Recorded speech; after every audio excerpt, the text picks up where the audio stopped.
the Assembly Natural Resources Committee does have oversight for the implementation of AB 32. And this hearing we decided to have today because obviously anyone who's watching the news knows that the international negotiations on climate change just began in Copenhagen on the 7th.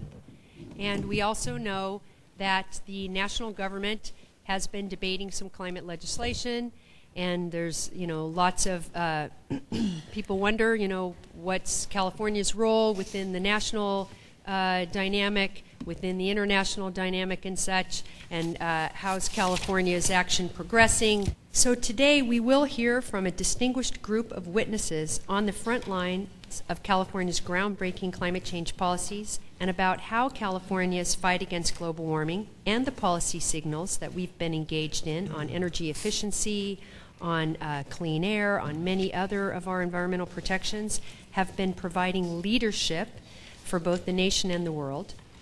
And I also wanted to hear from some new voices today, so I assembled a panel of outstanding witnesses to discuss climate change and the business climate. And interestingly enough,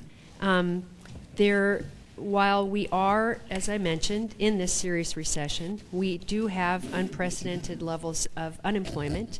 Some of the only sectors in California's economy that have been receiving venture capital and that have been growing from a jobs perspective are in the clean energy, green job, and clean tech sector.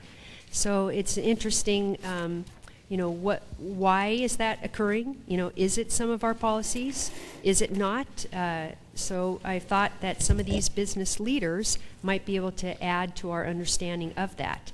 And what new business models can harness economic incentives to fight climate change? How have businesses justified investments in climate change mitigation and adaptation? How has clean technology fared compared to other sectors? And how can the growth in clean technology and green jobs help California's economic recovery? And as we strive to reduce greenhouse gas emissions, how can we assure the greatest economic and environmental benefits in our own communities?